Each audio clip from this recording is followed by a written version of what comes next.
Hey everybody, welcome to another episode of The Brand. Today we have a sort of mini featurette, a preview of something that we're hoping to dig into deep in the future. We're going to expose you to a wonderful startup that is looking to change the world. This is really an incredible story. Nick, thanks for bringing Pete into the mix here. Why don't you introduce us to our new friend? So Pete, thank you for joining us. And Pete's company is Hash Heat, and what they're going to be doing is using their patented technology to optimize energy, and that's going to result in energy savings for the recipients of this technology. I'm going to go ahead and let Pete go ahead and tell us a little bit more about his company and what they're doing. Well, thank you very much, Nick and Sam, for having me on. What my company does is we capture the heat from crypto mining and other digital devices and use it to generate hot water so that we can offset and make more sustainable the crypto mining by using energy that you'd spend money for already burned. So you can almost completely make crypto and digital green. And we do that, the catch you said was giving away our technology for free. What we do is we partner with individuals and companies that have a demand for a lot of hot water, and at no cost and no effort to them on their end, we install our system to provide hot water to them. So, and then share part of the revenue that we generate with that. So in the end run, they're paying the same amount for hot water, but they're getting a big check back at the end of the month from the crypto that we're using. And we're now using energy that would be spent already to generate crypto and other digital internet service, things of that nature. We feel that the ability exists here to completely offset all the energy consumption for internet, AI, digital, and crypto production with producing hot water. So making that entire large footprint growth of energy consumption in this world pretty much disappear by using the byproduct of this for generating hot water. And this is also makes it much more economical, because the biggest cost of any digital servers or any crypto miners, which is nothing more than a fancy computer, is the electricity and the cooling. So electrical for a data center, for example, 70% of the cost on average of a digital center, of AI, everything else, 70% of that cost is electricity. And of that, half of it is cooling that electricity. But we grab that heat, helping to cool it, and use all that heat to generate hot water, which by itself is actually 20% of all the energy used worldwide. So the ability exists here to offset this entire growth of energy consumption by using it for something that's necessary already, while generating Bitcoin. Yeah, and generating Bitcoin. Okay, so this is okay. I'm digging this, man. I'm well versed in the crypto space. Nick brought this to me. I was very excited, and I'm going, when am I going to get one of these installed in my garage? Explain the Bitcoin tie-in. And you mentioned this right out of the gate. Yeah, you set up your customers with no startup cost, and then you're splitting a profit with them. So they're actually earning while they're burning, right? Tell us a little bit more about the Bitcoin tie-in. Exactly. Actually, it's even better than that. There's never a single penny of cost to the customer. We use AI and sensors to determine how much electricity they're using to produce hot water already. We supply that hot water to them with our system, which gets installed upstream from their existing system. And so they never spend a penny more. But at the end of the day, from the revenue we generate from Bitcoin, we share a substantial amount of that with them. The other thing it also does is it makes their system more resilient.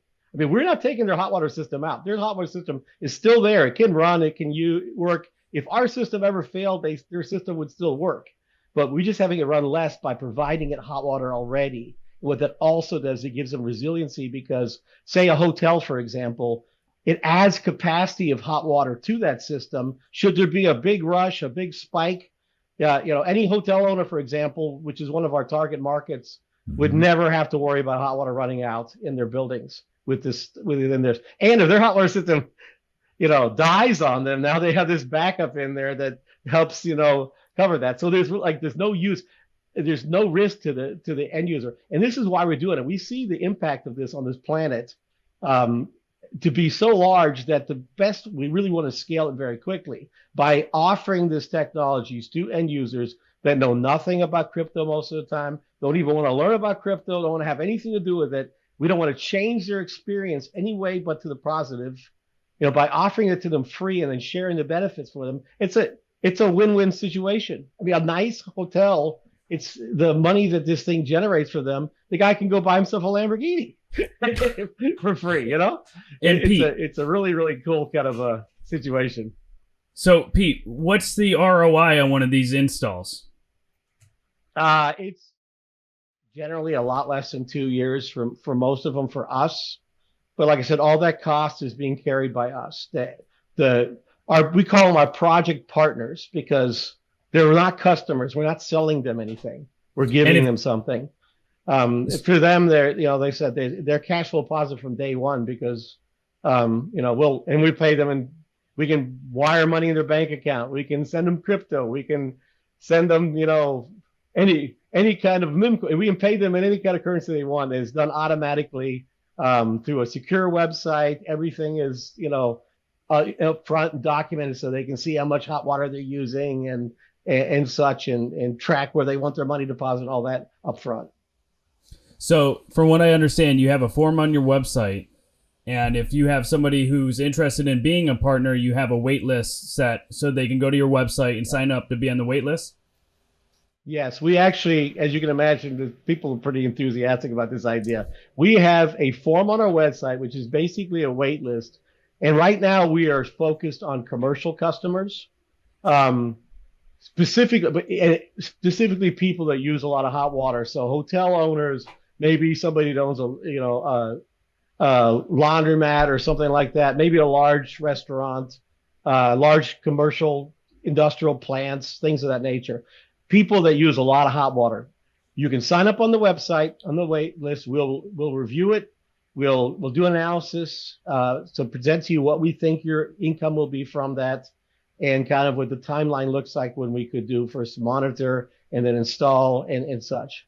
And from there. So the key really is if you have an interest in this and you have a use of hot water, as I mentioned, we're not doing residential yet. Maybe we throw a residential wish list up there too, because we plan to do that one day, but we're not right there yet. Please sign up and we can explore more with you. We will never charge you a penny for anything. We'll never make you sign a long-term commitment. If you don't like it, we're not getting rid of your existing system at all. It still stays in place and is functional. We're barely making more than a handful of connections to your hot water system upstream from your existing system, and we'll cover all the costs. We use only certified and licensed and bonded contractors to do this. And if you don't like it, we'll take it out in 30 days. All right. So Pete, how the hell did you get started in all this? How did this come up? Oh, we've been talking about this for years, actually. I come in from an energy storage, side of this. I've been in crypto involved for a long time, and we were really looking at doing this a few years ago. At the time, it just wasn't right. Technology wasn't there, but I was approached by another gentleman that's in the industry that really wanted to do this, and we just put our hats together. Now we got this great team together. Everything is aligned perfectly to have this done. So it's just timing's perfect. I would put. And Pete, for those who don't know, what exactly is your background? Technically, I'm a physicist and a computer scientist, and I got a lot of skill in the chemical world. But reality, I'm an entrepreneur more than anything else. And this is taking, a lot of times I like to take technologies that are out there already and just find more innovative ways to combine them to really address big problems in the world. And this is one reason why I'm doing this right now, because energy and sustainable energy is one of the most important problems we have to deal with in this world. And we look at AI and computational devices and the skyrocketing growth of energy that they're going to use. And the impact of this planet could be really, really bad. But if you think about it, I can't see it for the foreseeable future how all of that couldn't be done by using the processes that we show. AI right now is about like 3% of total energy consumption. All computation is about 7%. Producing hot water is 20%. If you throw in heating, it's 40% of all the energy used in this entire planet is used for making stuff hot.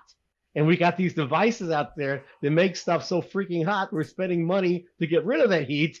Well, I'm just combining the two and helping to solve the problem and making everybody happy in the process. That's brilliant. And if the markets continue to explode, making them rich. Yeah, exactly. We love it. We love it. Again, crypto's really been trending recently, Pete, been exploding. We've seen a lot of different reasons for that. Legislation that has passed, pending legislation, restructure of how the government is looking to regulate crypto, right? It's causing the markets to explode. How do you anticipate your technology, this revolution, impacting the crypto markets? I think one of the biggest things is we're making crypto a lot safer, because one of the biggest concerns in crypto has been, as these big mining concerns take up more and more of the mining, there's less diversification and decentralization of mining machines and such that to validate the crypto algorithms. So by having a lot more miners in multiple different locations that are separately disposed, so to speak, you're really decentralizing. So that impact is used already. The other impact is it's going to dramatically reduce the environmental impact of Bitcoin. Now, there's all kinds of arguments around there that Bitcoin already is green to some degree, but it will make it better. Even if your thought pattern is that it already is because of energy and this and here, we're making it better because we literally could do every single bit of crypto mining with offset energy that's being burnt right now. As I mentioned, hot water is 20% of all energy consumption in the world. Crypto is 0.5% right now, 0.5 of 1%. So the ability is to completely offset all that energy consumption with producing hot water, or even heating. In some cases, we can do this too. Heating? Yes. Wow. Yeah, wow. Wow, this is incredible. And think about that. I mean, a lot of these big distribution centers up in northern areas. Can you imagine like something like, say, an Amazon warehouse? They're burning all these carbon fuels right now to try to keep that place heated in the summertime. Now we're able to go in there. We got rid of, we can go in there. We can heat this thing with energy that could be used anyways. And now there's a revenue coming back to that building owner, a substantial revenue for the building owner to through what we're doing. In most cases, because the cost of energy going into the miner is, usually less than half what the cost is generated. Even it can be 40-50% of their energy costs that are getting rebated back to them. Wow. What about the public sector? I mean, with the move to adopt crypto more across the board, and Trump's administration talking about going to set up strategic reserves for crypto. Once all that gets in place, what would stop a school system, for instance, with 15 schools to adopt this technology and have that money and those earnings go toward the school budget, offsetting taxes? I mean, this could be, wow, my head's exploding, dude. This is awesome. Yeah, I tell you, school is one. The other one is like public housing, for example. Sure. The amount of hot water that's being used, and also we can do centralized heat kind of application with this stuff too. It's dramatic. And you know what? When you save these, something like public housing, when you save these public entities money, that money can be used to do other things, maybe medical for them, or other things to improve the environment for these people that are impacted by this. So we see nothing but benefits on this. This is one of the very rare cases I've ever seen where in a business where every single thing you do impacts somebody better. All right, Pete. So what if you had a company like, let's say, the YMCA reached out to you? They obviously use a lot of hot water for their pools. What would that look like? The impact from a company like that is substantial. I mean, some of these big companies that use a lot of hot water, if we were to install minders in some and their systems to generate the hot water, we would end up being one of the largest mining companies in the world. Wow. Just from consumption of hot water. I don't know. I'm not familiar exactly with the number of pools that they have, but it's pretty substantial. So one of these large companies like or groups like YMCA's, the impact would be dramatic. Speaking of impact, I gotta wonder, has there been any sort of pushback, rumblings from a legislative standpoint or a utility company's standpoint with what you guys are doing? We haven't had that much feedback yet from them, but in reality, you couldn't really see why there would be a concern. We're not using any more energy than we're using already. And because of some proprietary technology we have which allows us to meet the demand curve, make the demand curve for the hot water match the heat production of the miners themselves, we can also address peak demand issues. So, if anything, we help solve some of the utilities problems. We can shift a lot of the energy consumption for hot water from those peak times to off-peak times if necessary. Absolutely brilliant. So it's a solution the whole way around. This is great stuff. All around. Awesome. Well, we're honored that you are utilizing this platform to intrigue the world about what you're doing. Nick, we've got some big plans of working with these folks. What should people keep an eye out for? Well, in the coming months, we're actually going to be doing a full interview with Pete and his team. So that'll be coming soon. Make sure you subscribe, follow, like, and that way you can get the exclusive first look at this interview when it drops. And there you go. And if you're interested in joining us on the brand, go thebrandpodcast.tv, fill out the form, and tell us a little bit about you and your brand, and we will get back with you and hopefully bring you on the show. Let's go ahead and bring our guest back. Pete, thanks again so much for joining us. We're looking forward to working with you and doing even a deeper dive as you guys get up and running. This is exciting. Thanks, Sam. And Nick, thank you very much for having me on.